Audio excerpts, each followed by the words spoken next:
Hey, you're there. If you like the content I bring, your help is essential. For the channel to remain active and grow more and more, I need your support. Each new follower is a huge incentive to continue creating exciting stories and videos full of fun and adventures. Also, by subscribing, you help me convert this passion into sustainable work, which allows me to offer you even more surprising content.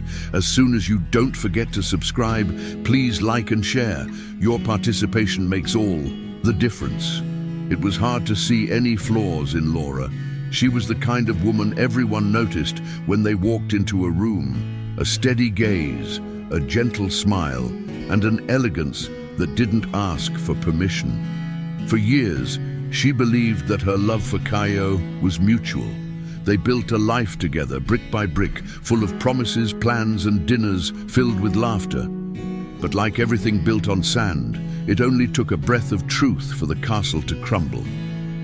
That morning, amidst the freshly washed clothes and the smell of coffee, Laura discovered the betrayal. It wasn't by chance. She had already suspected it. The distance in his eyes, the silence between words, the cell phone always turned face down. And then, there it was. The message that wasn't meant for her. The kiss described in detail. The secret passion. It was something else. Not a one-night stand, but a parallel relationship, fueled by the same lies he used to comfort her.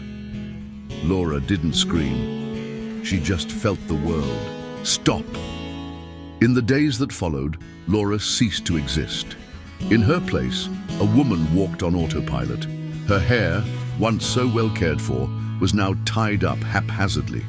Meals became leftovers, and nights became an eternal duel between the pillow and tears. Friends tried to cheer her up, telling her she was strong, that she deserved better. But anyone who has ever truly loved knows the heart does not obey logic. And even though Caio had left, there was still a piece of her in him. The sharpest pain came from the feeling of having been replaced, of being forgotten while she was still there, alive, pulsating, trying to understand where she went wrong. And even with so much evidence, there was a thread of irrational hope that it was all just a misunderstanding. But it wasn't. Caio was with someone else, and he didn't care to hide it. He had moved on without looking back, leaving a trail of memories for Laura to rebuild on her own. One night she tried to confront him. She called, texted, waited, and he showed up, not out of compassion, but out of convenience. Laura, sitting in the living room where they had so often shared movies and popcorn, saw Caio enter like a stranger. He spoke coldly, as if he didn't have to explain himself anymore. "It's not possible anymore, Laura. I loved you, but it's over. Life is different now." Each word was a knife, but the worst was yet to come. He blamed her. He said she was suffocating, that love had become a prison, that the other woman made him feel free. Laura held back her tears, but inside, everything screamed. He left, slamming the door as if he were closing a chapter, and she was left, on the floor, with the pieces of a life that no one else wanted to put back together. Laura didn't die that day, but she didn't live for weeks either. The world outside kept spinning, cruel and indifferent. Inside her, it was winter. The days repeated themselves, tasteless, colorless. The apartment now seemed like a museum of a failed history. Every corner brought the memory of a kiss, a promise, a lie. The bed was too big, and the silence was deafening. It was on a rainy morning, however, that something changed. Laura looked at her reflection in the mirror, pale, haggard, unrecognizable. And there, for the first time, she felt anger, not at the other woman, not at Caio, but at herself, for having erased herself, for having given so much to someone she never knew how to care for. For the first time, she saw that her pain was also the result of her own blind surrender, and she decided, no more. The transformation was not sudden. No pain disappears overnight, but Laura began to rebuild herself. She started small, a haircut, a walk alone, a new book. She went back to the gym, resumed old forgotten projects. She accepted a new challenge at work, and little by little, her essence began to return. It still hurt, of course. Some nights were still accompanied by silent tears, but there was progress. There was strength. Kaio, on the other hand, faced the consequences of what he thought was freedom. The new relationship was unstable, full of distrust, and for the first time, he realized the value of everything he had thrown away. But Laura didn't know that. And at that moment, it didn't even matter. Some people saw Laura and said she was different, stronger, more confident, but she knew she wasn't a new woman. It was just the old one coming back, a more conscious, more confident version. And it was on one of those days when the sun seemed to shine only for her that Kaio reappeared. He sent a message. He said he missed her, that he had made a mistake, that he thought about her every day. Laura read each word calmly, without her hands shaking. He wanted to come back. He wanted to fix it. But something inside her had already changed. Kaio was now a memory, a lesson. She no longer needed him, and more than that, she didn't want him, because finally, she had learned to be enough for herself. Laura didn't reply to the message. It wasn't out of pride, but out of maturity. She had learned that certain doors, once closed, should never be opened again. That woman who had begged for answers no longer existed. She was now in therapy, taking care of herself, planning trips on her own. The world had expanded. For the first time in a long time, Laura could see a future. And it didn't include Kaio. The memories were still there, but they had lost their power to hurt her. Kaio, in turn, tried to insist. He showed up at work, called mutual friends, wrote letters. But there was no longer any room for him in the new life Laura was building. It was at a networking event that Laura met someone, Raphael. He was in no rush.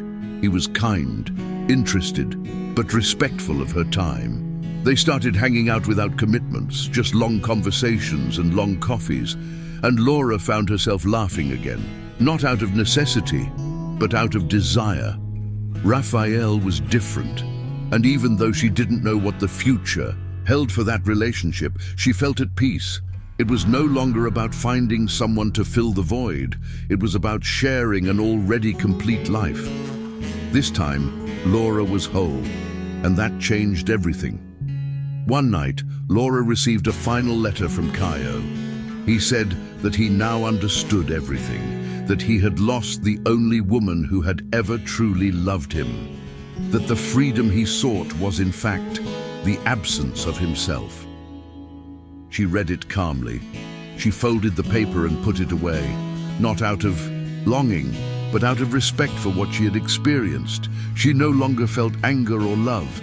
She felt gratitude, because it was precisely that pain that made her reborn, and she wouldn't trade it for anything.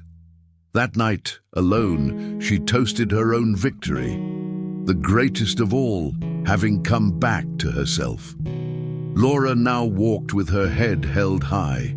She began to give talks about emotional overcoming, helping other women find themselves again after abusive or disappointing relationships. Her pain became fuel. Her suffering became a bridge. She became an inspiration. But more than that, she became free, not because she forgot the past, but because she overcame it. And every time she felt afraid, she remembered the woman who picked herself up from the bottom of the pit with her own hands. She was, above all, living proof that self-love heals. Once, when he crossed paths with Kaio at an event, he tried to talk to her.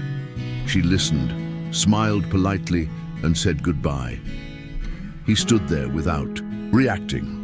He realized, too late, that Laura had really changed, that there were no more loopholes to get in, and that, for him, hurt more than the breakup itself. Laura moved on, confident, serene, at peace, And Kaio finally understood that he would never again have a place in that story, because she was now the author of her own narrative. The last scene of this journey was not grand. There were no fireworks, no emotional speeches. It was Laura sitting in a random coffee shop, laughing with Raphael, feeling light. It was a smile in the mirror, a comfortable silence, a peaceful heart, and it was there that she knew she had won. Not because she overcame Kaio, but because she chose herself, because despite the fall, she got up stronger, and because she learned that true love always starts from the inside out.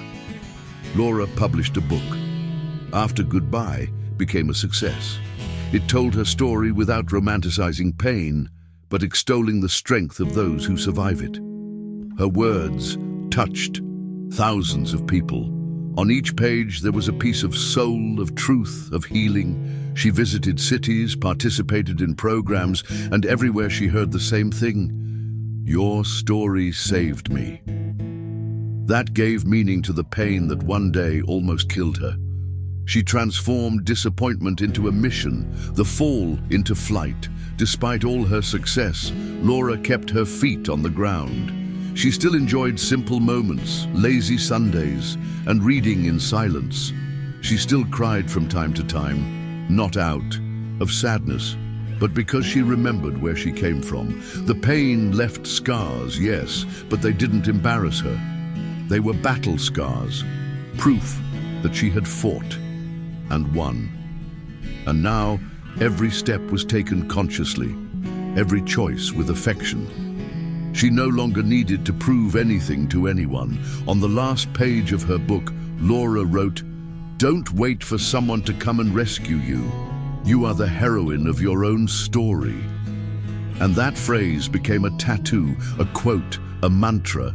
She knew that other pains would come because that's how life is. But now she was ready, because loving herself had become the greatest love of her life.